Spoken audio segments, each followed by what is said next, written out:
سلام، من گرامر هستم. خوش اومدید به یک ویدیوی دیگه.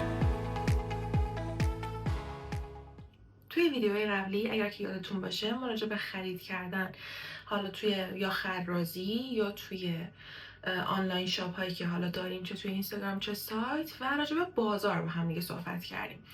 من براتون همه اینا رو بررسی کردم، قیمت حدودی همه رو گذاشتم و این ویدیو خرید لوازممون از بازاره.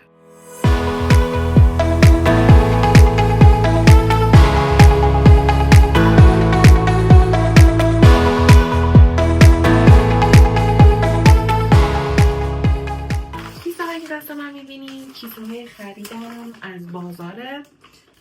دو تا کیسه است ولی خیلی خیلی خورده توی کیسه ها. حالا کیسه های متفاوت و لوازم متفاوته. من فقط خریدمشون، بازشون نکردم و گفتم که در نهایت بیایم با هم دیگه باز بکنیم، ببینیم من چه چیزایی خریدم، چه چیزایی رو شما لازمه بخرین و قیمت هر کدومش در نهایت از ارزون ترین جایی که من میتونستم برم و این لوازم رو بگیرم چقدر شده. اول از همه اینو میخوام بهتون بگم که با توجه به اینکه من قبلا کار میکردم، آموزش میدادم، سفارش میدادم و همه اینها، من خب خیلی شاید تنوع بیشتر یا تعداد بیشتری از هر چیزی گرفته باشم. منتها خب حالا اون با توجه به کارتون شما میتونین کمتر بگیرین، قیمت رو هی بیارین پایین تر و حالا در حد یه امتحان بکنین ببینین دوست دارین یا نه. خبر خوب راجع به این خرید اینه که خب من هر جایی که رفتم، هر چیزی که گرفتم، اگر که مثلا ارسال داشتن یا حالا میشد که مثلا سفارش آنلاین بدیم یا حالا در حد اینکه فقط مغازه‌شون رو بدونیم، من ازشون اطلاعات گرفتم، یا کارتشون رو گرفتم یا حالا اطلاعات مغازه‌شون رو گرفتم، یا اینکه حالا آدرسش رو میدم بهتون اگر ارسال نکنن.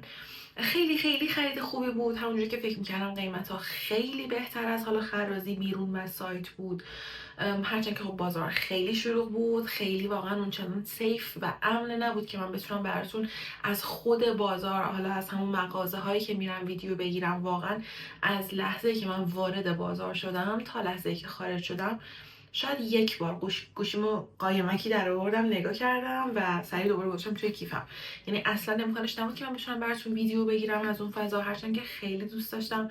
خیلی فضای قشنگی بود، خیلی شلوغ بود، همه در حال خرید کردن بودن، ولی خب ما اون چیزی که میخواستیم رو از بازار هم جاشو پیدا کردیم، هم اطلاعاتشون رو گرفتیم که نخواهیم هر دفعه حالا اگر امکانشون نداریم، شهرستان هستیم یا حالا به هر صورتی نمیتونیم بریم بازار، اگر امکانش هست بتونیم اکثر وسایل آنلاین بخریم. نکته بعدی که خیلی مهمه قبل از اینکه سفارش ها رو با هم دیگه ببینیم اینه که من توی مغازه ها که رفتم شاید 2 تا پاساژ رو و چند مغازه رو که مربوط به خرازی و لوازم جواهردوزی بود رو چک کردم و نگاه کردم. مشکلی که وجود داشت و حالا کم و کسری که توی سفارش‌های من، توی خرید من هنوز هست، یک کارگاه، یعنی کارگاه گلدوزی، من نمیدونم چجوری وجود نداشت. دومی نخ گلدوزیه که اون نخ گلدوزی، سوزن گلدوزی، یعنی من نخ گلدوزیامو گرفتم تو رنگای متنوع و سوزن گلدوزی لازم داشتم براش که خب حالا سوزن بزرگتری میشه که بتونم با نمد کار کنم، ولی خب اون سوزنی که مد نظرم بود که خیلی خوب باشه پیدا نکردم، ولی یه دونه گرفتم، حالا اونم بهتون توی ویدیو نشون میدم.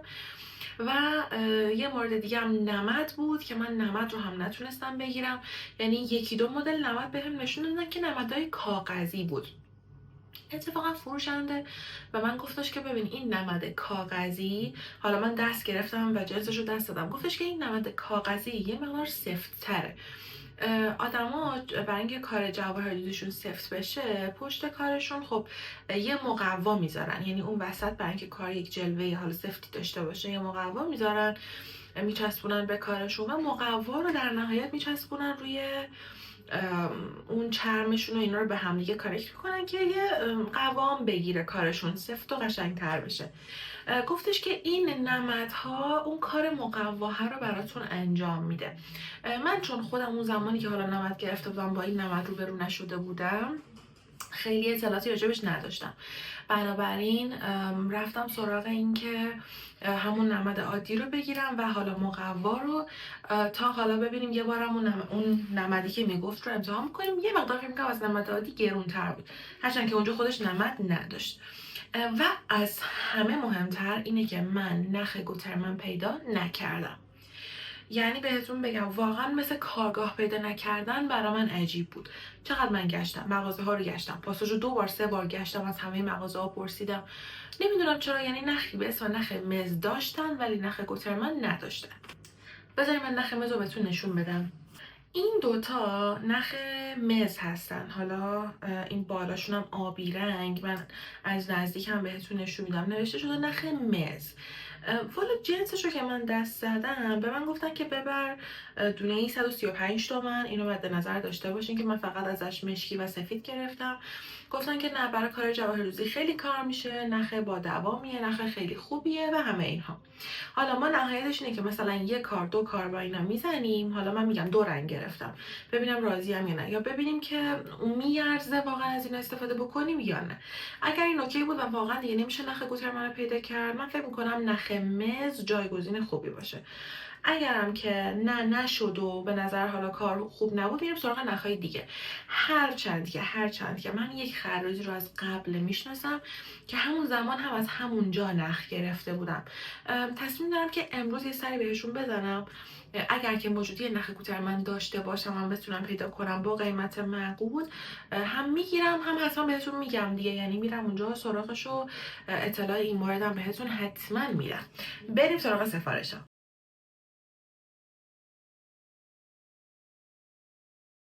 اول از همه میخوام با ارگانایزرم شروع بکنم، یا حالا جعبه نگهدارندمون. من 2 تا جعبه گرفتم. اولیش این جعبه بزرگه است که من الان حالا به خاطر اینکه خریدم پخش و پلا نشه یه سریاشو جا دادم توش. دوتاها اگر میخوام بازش کنم پسته که نداره، این باگش بود. یعنی من واقعا ارگانایزر خیلی خوب پیدا نکردم اونجا و احتمالاً یه ارگانایزر خیلی خیلی کوچیک برای منجوق ملیله ها میگیرم، چون این بیشتر برای یه چیزیه که حالا بزرگترا رو، مرواریدا رو، کریستالا رو، اینا رو بذاریم توش. حالا من بازش بکنم بهتون نشون بدم. این یه سری از خریدای منه که حالا همه رو فقط میبینی که با بسته بندی گذاشتم توش که اینا رو هم دونه دونه بهتون نشون میدم. ولی جعبه دومم ببینین.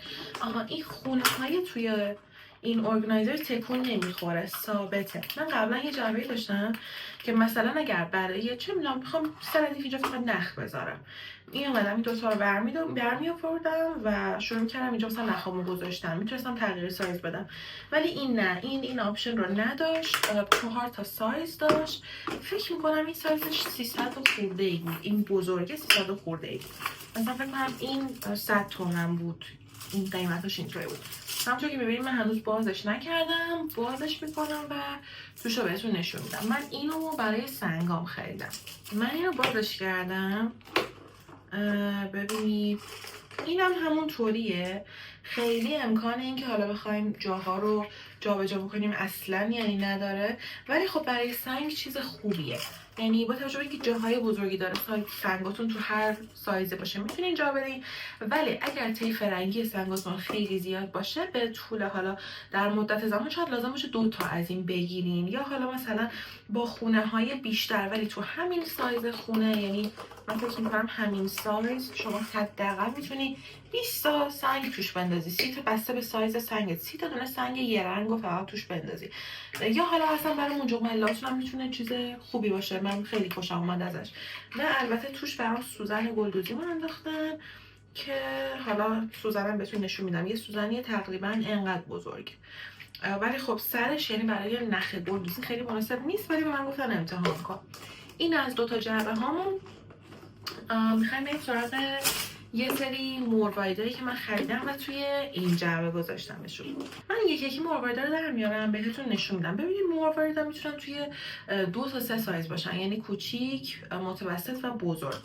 الان شما اگر نگاه بکنید این مروارید متوسطیه، یه سایز متوسط و خوبی داره که خب برای اکثر کارهایی که من تو ذهن دارم خیلی مناسبه. من اونجا سعی کردم برای طیف رنگی بیشتر کارهایی که میخوام بکنم مد نظرم باشه، یعنی توجه به همون طرح‌ها. و خب اطلاعاتشون رو گرفتم که هرچی خواستم دوباره سفارش بدم دیگه. من از این الان بهتون نشون میدم چند رنگ گرفتم. سفید هم گرفتم و فکر میکنم خیلی آهانه این دوتا یعنی من اکثرش رو توی سایز متوسط گرفتم، نه سایز کوچیک. این رنگ رو، مشکی ماتش رو، اینا همه مات و براق میتونه داشته باشه، مشکی ماتش رو توی سایز بزرگ گرفتم. چرا؟ به خاطر که من این سری کار شنله اونا رو میزنیم با هم دیگه، بهتون نشون میدم. اگر این بزرگ باشه قشنگ‌تره قطعا. و خب کرمش رو البته گرفتم تو سایز بزرگتر، اگر که ببینید اینم از کرمشه. حالا ما همه اینا رو ریسه‌هاشو باز میکنیم، دونه هاشو میریزیم تو همین باکس بزرگه، چون این براش خیلی مناسبه. کار بعدی که میخوام بهتون نشون بدم این کریستالا هستن، همینجوری ریسه‌ای فروخته میشن و اگر که ببینید اینا یه سایز بزرگترین، این تو همین رنگ دقیقا سایز کوچیک‌ترشه. اینا برای یه طرح خیلی خوشگل توی ذهنم بودن، برای همین خریدم و توی چند تا طیف رنگی خریدمشون. یعنی این آبی و بنفش تیره است، این بنفش روشنشه، این آبیشه اگر که ببینید، و البته این دو رنگ رو هم خریدم، زرشکی و یه رنگ نقره‌ای که نیست، باشه طلایی خوش رنگه، این هم یه رنگ دیگه.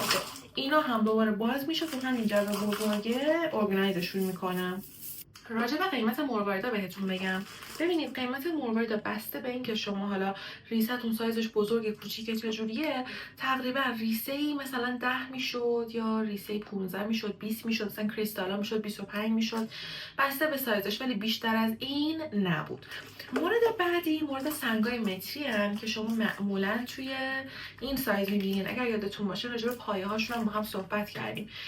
توی این سایز یه سایز نرمالیه، 10 متره، سایزش هم 8، و اینکه پایش سفید، خودش هم سفیده. این خیلی خیلی پرکاربرده، برای همین من یه بسته کامل 10 متری ازش گرفتم. ولی جالب اینه که خب شما با خرید این خیلی بیشتر میتونید سود بکنین. این قیمتش 280 بود، یعنی 10 مترش میشد 280.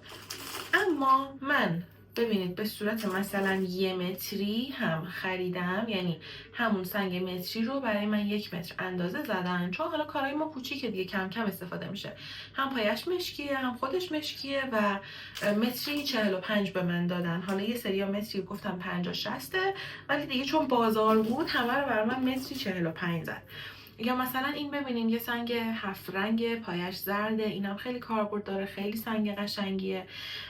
و خب خیلی رنگای دیگه گرفتم، یعنی رنگ آبی با پایه آبی، بنفش با پایه بنفش، نمیدونم سرمه‌ای، قرمز، سبز با پایه سفید، همه اینا رو من گرفتم. یعنی خیلی تنوع رنگی گرفتم توی این مورد سنگای متری برای دور کار و اینها. ولی میگم این حجم کار، یعنی مثلا 6 متر این توه، 3 متر این توه، 2 متر این توه، اون خودش 10 متره، این یکی باکسه که خودش 10 متره. اینا برای منی که میدونم چه کاری میخوام بزنم و استفادهم زیاده خیلی اوکیه. ولی شاید شما مثلا با همین یه دونه 6 متر، یعنی مثلا شما میتونید 6 تا 1 متر از رنگ‌های اصلی بگیرید، قرمز بگیرین، 7 رنگ بگیرین، نمیدونم سفید بگیرین، مشکی بگیرین، این رنگ‌های خاصی که حالا بخواین کار بزنید. چون در ادامه با توجه به کارهامون میتونین اصلا برین یه دونه فقط شما برین یه جایی سفارش بدین 2 تا مثلا 10 متر از 2 رنگ بگیرین، بعد با توجه به کار بعدیتون برین کوچیک کوچیک خرید بکنین. این امکان رو هم دارین. با توجه به که اصلا این جایی از بازار که من رفتم خریدای خیلی تک و توکی میتونین، 1 متر میخوام، نمیدونم یه مسخال میخوام از پولک مثلا. این از سنگای متریمون. سنگای متری هم با توجه به اینکه حساسن و نباید تا بخورن، من همینجوری میذارم توی جعبه، ولی توی محیط باز میذارم که اذیت نشن، یعنی به اصطلاح نشکنن. توی که بهتون گفتم یه سری نخای گلدوزی گرفتم توی یه سری رنگای اصلی، یا به اصطلاح رنگایی که میتونستم باهاشون کار دارم. این آبی پررنگ و کمرنگ، زرشکی، سبز، سفید و کرمه. مثلا با این آبیه یه چیزی من تو ذهنم دارم که حتما بهتون نشونش میدم، حتما یاد میدم بهتون، و چون میدونستم استفادهش زیاده از هر رنگی که میخواستم 2 تا گرفتم. حالا نخای گلدوزی رو به من دونه 30,000 تومان دادن توی بازار، ولی خیلی کیفیتشون خوب بود و من راضی بودم از خریدی که از اون مغازه کردم و فکر میکنم که قیمت خوبی بود. حالا با توجه به ویدیو قبلی شما میتونین قیمت ها رو مقایسه بکنین دیگه، ببینین ما اونجا چقدر دیدیم و اینجا چقدر خریدیم. من یه تعداد فکر میکنم از هر رنگ 2 تا گرفتم دقیقاً، بله، برای کارا. اینم میره توی همین باکس. مورد بعدی منجوقان، منجوقای FGB یا GF اگر که درست یادم باشه، حالا سرچ میکنم براتون روی صفحه میذارم. ببینید اینا خیلی منجوقای یه دستی هستن، خودشون باکس شدن و عرضم به حضورتون که فکر میکنم و من گفت نه هر کدوم یه مسقال میشن تقریبا.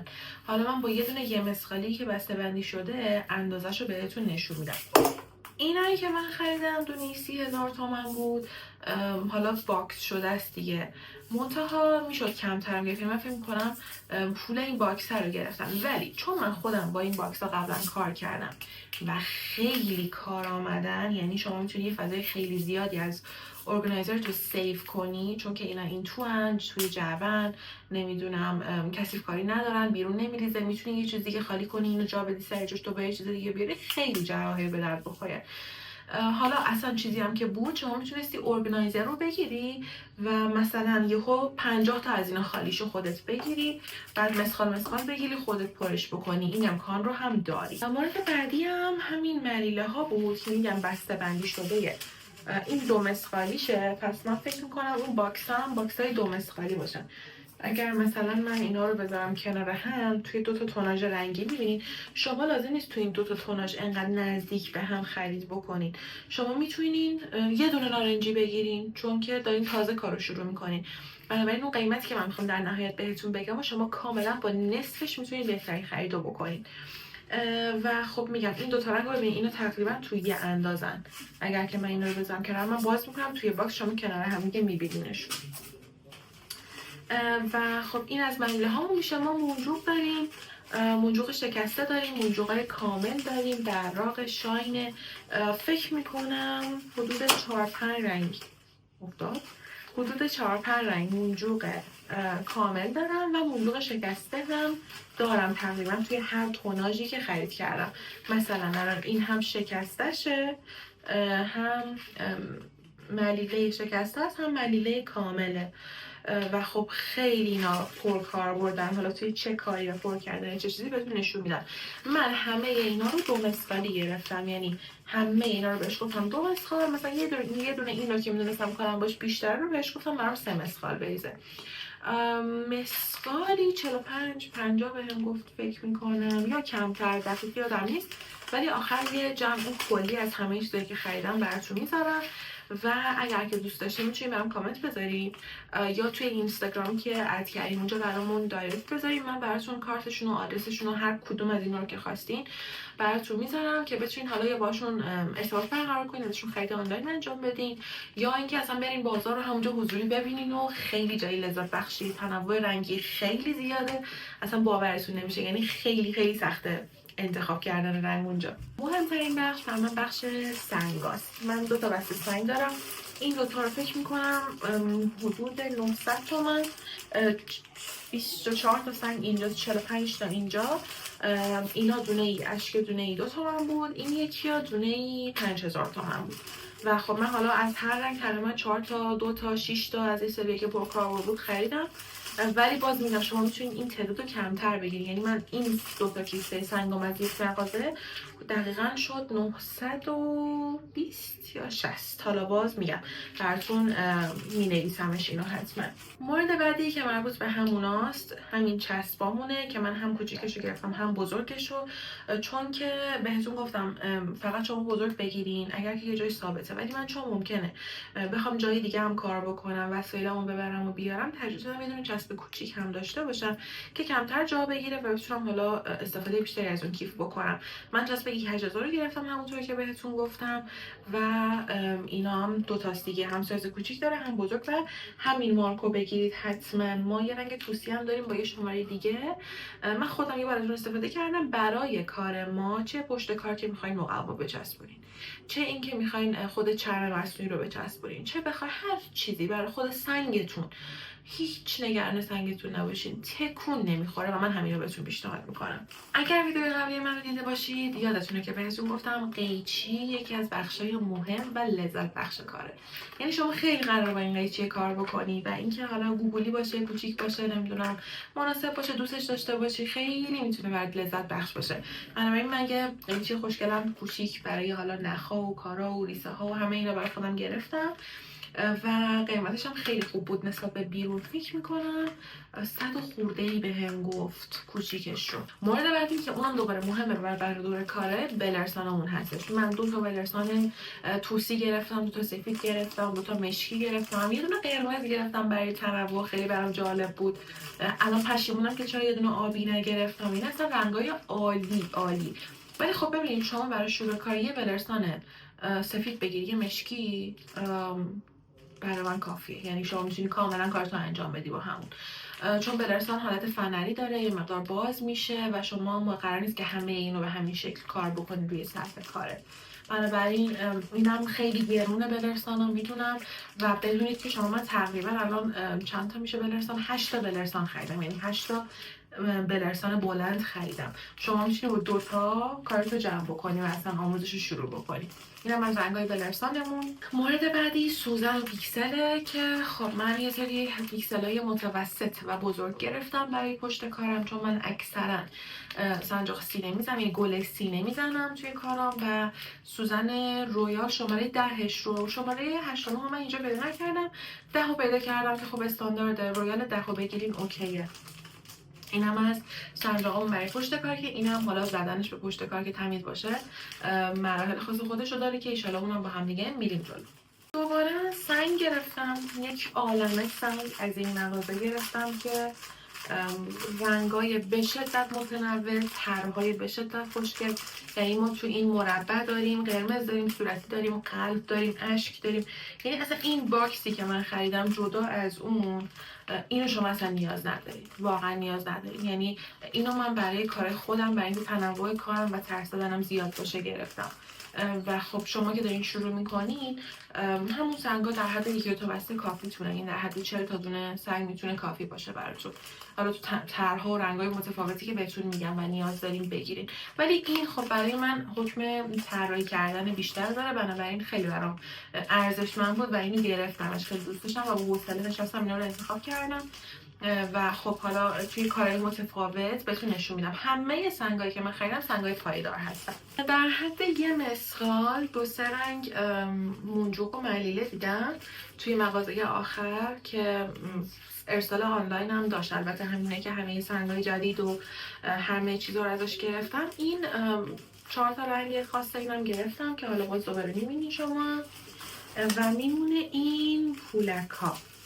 این پولک ها رو من از هر کدوم نیفته، این 2 تا ملیله است. بذارید من رنگ پولک ها رو بهتون نشون بدم. فکر میکنم از هر کدوم 2 مسخال گرفتم.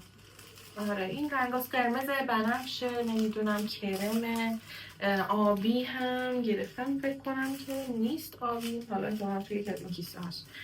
و همه این رنگا آبی هم گرفتم چون آبی هم به دردم میخوره خیلی و رنگای اصلی رو میگم.